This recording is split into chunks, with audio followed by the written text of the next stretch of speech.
का आपका। अब बात करते हैं what is the arithmetic coding. Arithmetic coding basically क्या है? Arithmetic coding is the form of entropy encoding use in lossless data compression. आपकी अर्थमेटिक कोडिंग किसका फॉर्म है? आपका एंट्रोपी एनकोडिंग का फॉर्म है। किसके लिए यूज करते हैं अपन? लॉसलेस डाटा कंप्रेशन के लिए इसका यूज करते हैं। And entire entire sequence of source symbols और message is assigned as a single arithmetic code word. यहाँ पे अपन क्या असाइन करेंगे? एक single arithmetic code word assign करेंगे पर्टिकुलर जो आपका ओरिजिनल मैसेज है। The code word itself defines an interval of the real number between 0 और 1। आपके पास में जो भी प्रोबेबिलिटीज होंगे आपके पास में पर्टिकुलर किसी भी मैसेज की, वो वैल्यूज केवल किसके बीच में आपकी ट्रेवल करेंगी?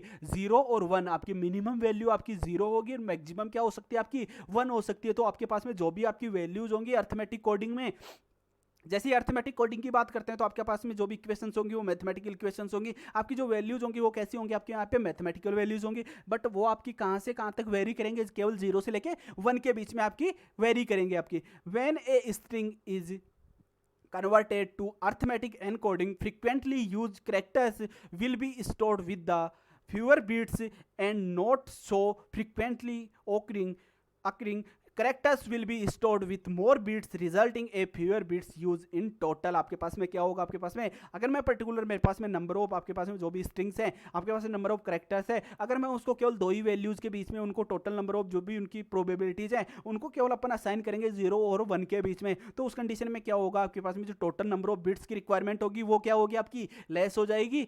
तो वो ही क्या है आपके पास में? Arithmetic encoding. जो आपकी अर्थमेटिक कोडिंग कंस्ट्रक्शंस है बेसिकली ये 3 स्टेप्स में वर्क करती है। अब कैसे ये वर्क करती है? सब divide the half open interval 0 and 1 based on the probabilities of the source symbol. आपकी जो भी सोर्स सिंबल की प्रोबेबिलिटीज हैं उनके अकॉर्डिंग अपन किसको असाइन करेंगे? 0 और 1 के बीच में उनकी इंटरवल्स को असाइन करेंगे। For each source symbol recursively narrow the interval to the subinterval designated by the encoded symbol, subdivide the new interval among the source symbol based on probabilities। आपके पास में जो भी पर्टिकुलर आपके message की probability होगी उसको अपने को क्या करना है? उसको इनलार्ज करना है, नैरो करना है। Append A end of message indicator encoding is done by choosing any number in the interval to represent the data।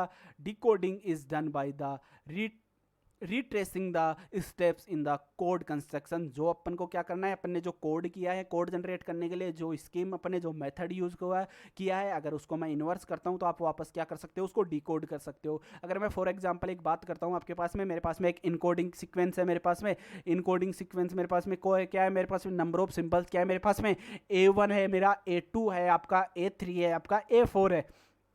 अब आपके पास में इनकी प्रोबेबिलिटीज क्या है? A1 की प्रोबेबिलिटीज ही क्या है? आपकी 0.2 है, आपकी A2 की 0.2 है, आपकी A3 की आपकी 0.4 है और A4 की क्या है? आपकी 0.2 है। अब अपने को क्या करना है? इनका एक इनिशियल और एंड आपको सब इंटरवल अपने को फाइंड आउट करनी है। तो यहाँ पे अगर मैं बात करता हूँ तो यहाँ पे अगर A1 की बात करता हूँ तो यहाँ पे अपन ने क्या बात की है? किस किस के बीच में होनी चाहिए? आपकी टोटल आपकी मिनिमम 0 होनी चाहिए और मैक्सिमम किसके बीच में हो सकती है? आपकी 1 के बीच में हो सकती है। तो A1 के लिए आपका इनिशियल तो 0 0 हो गया आपके पास में। अब इसमें ऐड किया क्या मैंने? जो इसकी पर्टिकुलर प्रोबेबिलिटीज है तो वो क्या हो गई? 0.2 हो गई। उसके बाद में मैंने क्या ऐड किया? इस प्रोबेबिलिटीज में मैंने ये ऐड कर दिया तो इसकी स्टार्टिंग पॉइंट इनिशियल पॉइंट तो 0.2 हो गया, क्योंकि ये किसके बाद में अकर हुआ है? आपका A1 के बाद में आपका अकर हुआ है आपके पर्टिकुलर इमेज में। तो इनिशियल पॉइंट ये हो गया, इसमें एडिशन कर दिया मैंने, इसका तो 0.4 हो गया। अब इसका इनिशियल पॉइंट 0.4 हो गया और आपका इसमें 0.4 में मैंने 0.4 ऐड किया तो 0.4 इसका क्या हो गया? सब इंटरवल हो गई।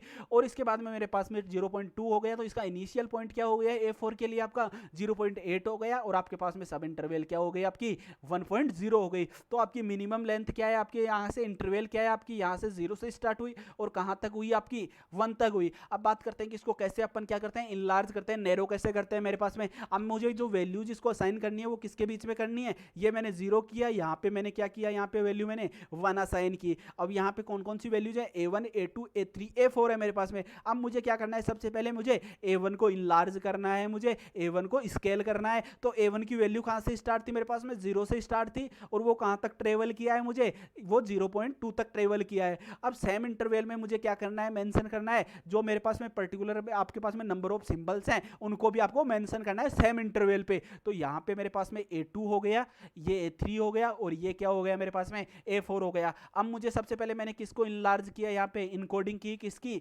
A1 की। अब मुझे किसकी करनी है, A2 की करनी है। तो A2 को मैं यहाँ से इनलार्ज करूँगा, ये वाला क्या हो गया आपके पास में, ये है आपका A1। अब मुझे इसको इनलार्ज करना है, तो इसको इनलार्ज करना है तो इसकी मिनिमम आपकी स्टार्टिंग पॉइंट क्या हो गया आपका 0.4 था आपका, किसके लिए आपका A2 में आपका। और उसके बाद में आपके पास में कहाँ तक आपका ट्रेवल करेगा, ये 0.8 तक आपका क्या कर रहा है, आपका ट्रेवल कर रहा है, क्योंकि 0.8 का किसका है वैल्यू है आपकी A3 की है। तो A3 तक आप इसको वैल्यू असाइन करेगा ये, और उसके बाद में किसको करेगा A3 की, फिर इसके बाद में A4 की। ऐसे ही शो ऑन आपका अर्थमेटिक कोडिंग आपकी वर्क करती है।